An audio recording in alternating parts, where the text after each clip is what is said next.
Hello बच्चों, चलिए प्रश्न को पढ़ते हैं। विद्युत चुंबकीय तरंगे विकल्प दे रखा, अनुप्रस्थ है, त्वरित आवेशों द्वारा उत्पन्न की जाती है, निर्वात में प्रकाश की चाल से चलती है, सभी माध्यमों में समान चाल से चलती है।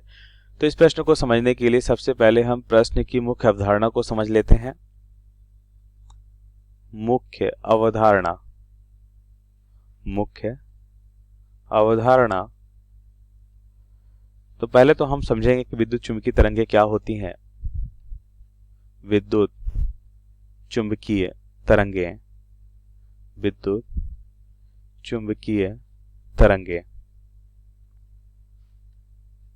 क्या होती हैं विद्युत चुंबकीय तरंगे? तो हम देखेंगे कि मैक्सवेल के अनुसार हमने देखा, यहां पे हम लिखते हैं कि मैक्सवेल के अनुसार हमने क्या देखा। मैक्सवेल के अनुसार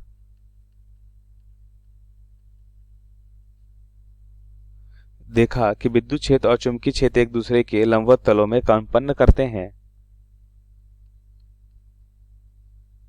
विद्युत क्षेत्र तथा चुंबकीय क्षेत्र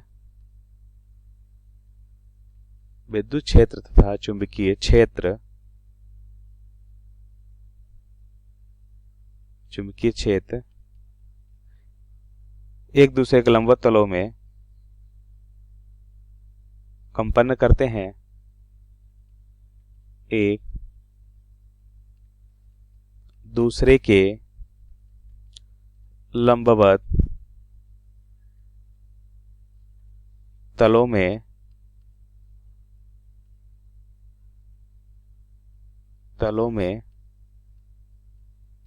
कंपन करते हैं तथा इसके साथ ही ये दोनों तरंग संचरण की दिशा के भी लंबवत होते हैं। तथा ये दोनों क्या होते हैं? तरंग संचरण की दिशा के लंबवत होते हैं। अब इसे एक चित्र के माध्यम से समझेंगे। तरंग संचरण की दिशा के लंबवत होते हैं। चरण की दिशा के लंबवत होते हैं। दिशा के लंबवत होते हैं।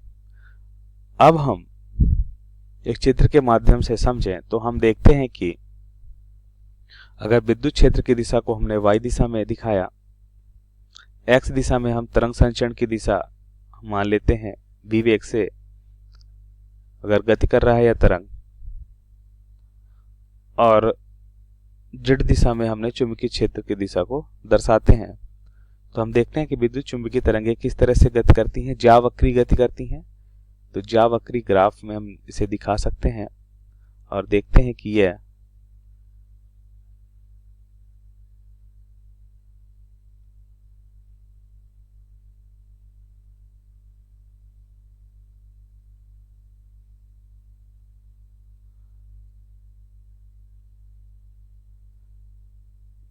विद्युत क्षेत्र, अब ये चुंबकीय क्षेत्र होगा। हमने z दिशा में चुंबकीय क्षेत्र दर्शाया है। तो विद्युत क्षेत्र और चुंबकीय क्षेत्र परस्पर लंबवत है और तरंग संचरण की दिशा के भी ये लंबवत है। तो इस प्रकार हमने देखा कि ये क्या है? विद्युत चुंबकीय तरंग है। अब प्रश्नानुसार उत्तर को समझ लें तो हम यहां पे देखते हैं कि जैसा कि हमने मुख्य अवधारणा में देखा कि ये परस्पर लंबवत है, इसका मतलब कैसी तरंगे हैं? अनुप्रस्थ तरंगे हैं। ठीक है, तो यहाँ पे हमने देखा ये परस्पर लंबवत है, जैसा कि मुख्य अवधारणा में हमने देखा। तो हम लिख सकते हैं कि कुछ गुण लिख लेते हैं। ये अनुप्रस्थ तरंगे हैं, ये अनुप्रस्थ तरंगे होती हैं। अनुप्रस्थ तरंगे होती हैं, ये अनुप्रस्थ तरंगे होती हैं। इसके अलावा हम देखते हैं कि ये तरंगे जो उत्पन्न होती हैं वो कैसे होती हैं? त्वरित विद्युत आवेश से ये तरंगे उत्पन्न होती हैं। तो यहाँ पे लिखेंगे ये तरंगे त्वरित या दोलायमान विद्युत आवेश से उत्पन्न होती हैं ये तरंगें त्वरित या दोलायमान आवेशों से उत्पन्न होते हैं। दोलायमान आवेशों से उत्पन्न होते हैं, उत्पन्न होते हैं।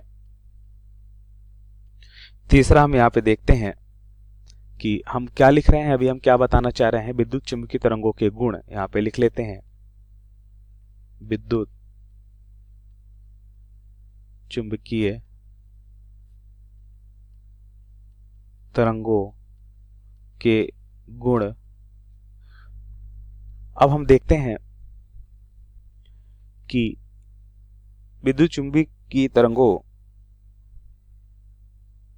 की जो चाल होती है वो प्रकाश के चाल के बराबर होती है। तो हम लिख सकते हैं इनकी चाल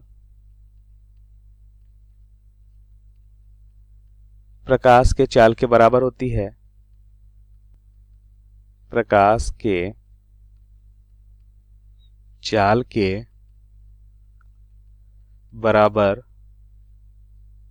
होती है। तो यहां पे हम लिखेंगे जिसका मान क्या होता है, c बराबर 1 हम यहाँ पे देखेंगे under root mu naught epsilon naught. Mu naught क्या होता है, निर्वात में चुंबकशीलता, और एप्सिलॉन नॉट होता है निर्वात में विद्युतशीलता होती है। लेकिन माध्यम में जो चाल होती है वो क्या होती है,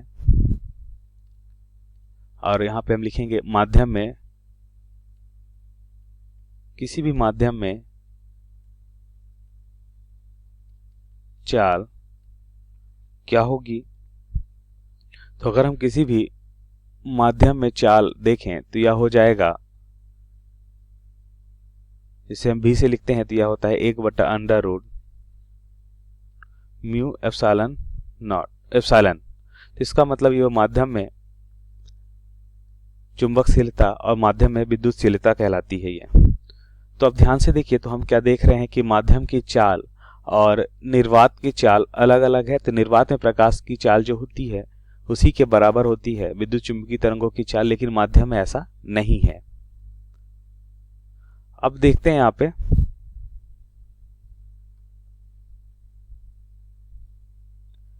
विकल्प को।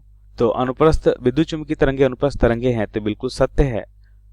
त्वरित आवेशों द्वारा उत्पन्न की जाती, तो यह भी हमने देखा कि त्वरित और दोलायमान आवेश ही विद्युत चुंबकीय तरंगों को उत्पन्न करते हैं, तो यह भी सत्य है। निर्वात में प्रकाश की चाल से चलता है, तो यह भी सत्य है। सभी माध्यमों में समान चाल से चलती है, तो यह बात गलत है कि सब माध्यम में अलग अलग माध्यम में हम देखते हैं कि प्रकाश की चाल अलग अलग होती है, तो यह गलत विकल्प है। तो यहाँ पे हमने देखा A, B, C सही विकल्प और D गलत विकल्प है। आशा करते हैं आपको समझ आया होगा। धन्यवाद।